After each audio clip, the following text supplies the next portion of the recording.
Hi, Rick. Hello. How are you? Good, thanks. Okay, so Doreen's here, and she just got to see you get your Hollywood star. Woohoo! Hi, Rick. Hey, how are you? It's been so long, like a week and a half or something, I right? know. Where have you been? Well, I got to go see you before you got your Hollywood star, and I'll tell you what, as a real fan, that felt like we got the star. Thank you so much for including your fans in that. What made you decide to do that in the reception part? Oh, that was responsible for it, really. I mean, you know, it's all about fans. It's not about the artist at this point. Aww. And you also invited friends. I thought that was so cool of you. Yeah, a lot of them, you know, the close friends wanted to be there for it, so that was, I was just, you know, honored that they were. Like Dougie, how could you not love that guy? I know. Your BFF. He is so sweet. We just love him to death. Awesome guy. You have had such a long, amazing career. How do you think you've been able to, you know, transform from this to that, from acting to singing to an author? Persistence. And I'm pretty stubborn. Mm-hmm. Good trait. It is a good trait. Unless you're married to me, it's a good trait. Oh, Barbara's. She's going to agree with that, isn't she? Yeah, pretty much. And we just saw you on the Chew on Monday, and it was funny because you said, well, I usually just sit and drink wine and watch my wife cook. And my husband goes, no, he doesn't. He never sits.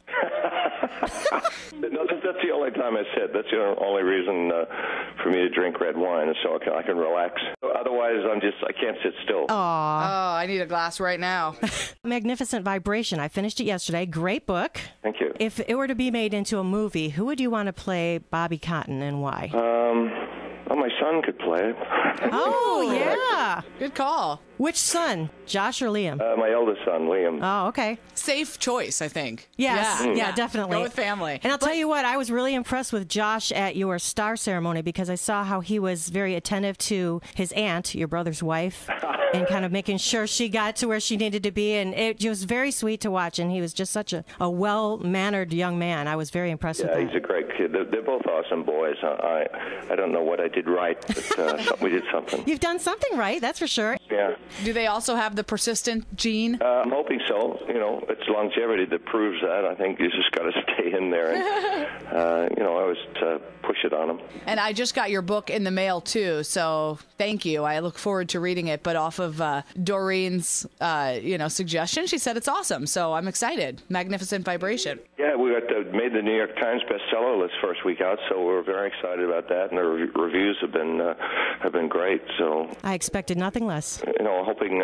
people will take note of that because I'm already into the sequel too because I wanted to find out what happens at the end. Excellent. Yeah, we're all wondering that. And the other thing is, what about a sequel to Late at Night? Are you kind of constantly keeping up on that so that when the time comes, you can write the second part of that? Or yeah, I could start that. Once I finish this, I might do that. You know, in your free time.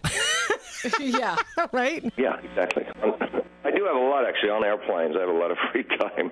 That's why writing is great, because you can just do it anywhere. Yeah, Rick, I was going to say, what does the atmosphere or mood need to be like for you to put your writing cap on, to take on, your author role when you sit down to actually write your books? Oh, I can do it anywhere. I just got to, reread the bit before so I get into the flow of it. But, I travel a lot on planes and in hotel rooms, and I can do that anywhere. With songwriting, it's a little different because I need instruments around me, to set the music up. But with prose writing, you only need a laptop in your brain. Right. And you're going to be writing a new CD, right? Or have you written? Yeah, we're getting ready to start that too once I'm done with this next book. Excellent. Can we request that you maybe do a song for the Doreens and Renatas and Belvas of the world? Because and usually, Gina's good. Well, Gina's a common name, but we have these sucky names.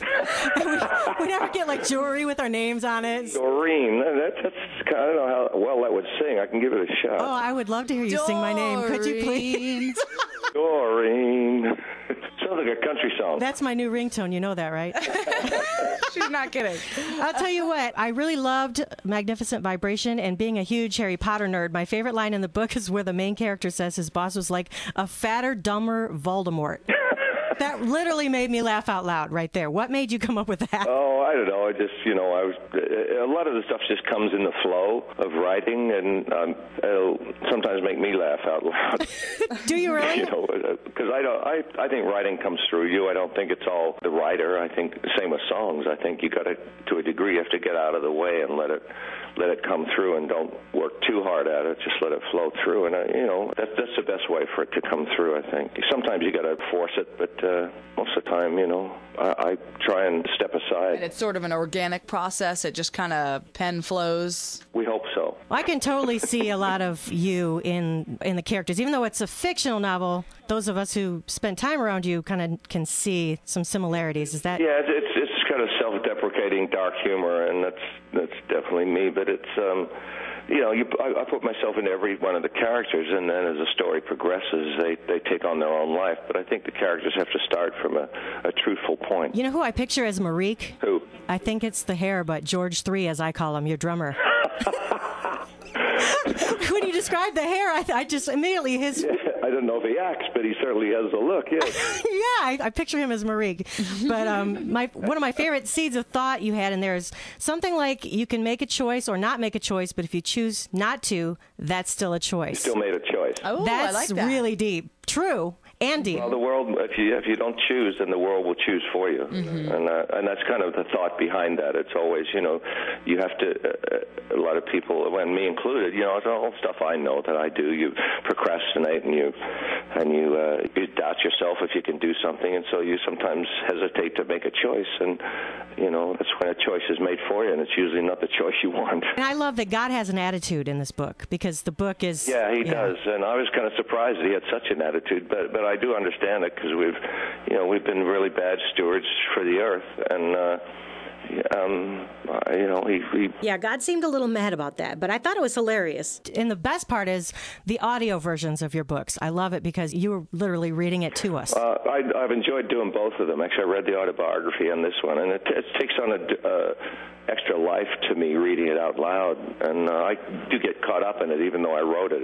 It's kind of like, when I sing the song I wrote about my dad, I can still get emotional about that too, even though it's been 30 years, however long it's been that he's been gone. I know, it's hard to believe. But speaking of that, of My Father's Chair, that song has comforted your fans for so many years. Of course, you've said before when you first recorded it, you knew that a lot of us wouldn't get it. We hadn't lost anybody yet. Right. But in Port St. Lucie on your fan trip last year, we all held up pictures. Oh, that was insane, yeah. When were you tipped off about that? Because I know they warned you, and what was your reaction to that? Oh, it was pretty overwhelming. I had to actually stop, and a lot of the fans held up photos of their lost ones when I sang My Father's Chair and put candles in front of them, and it was just really incredibly moving. I saw that video. That was really cool you did that, and that they responded that way. Yeah. Yeah, I have about 5 seconds of that in my recap video. Alana told me before, I do those recap videos.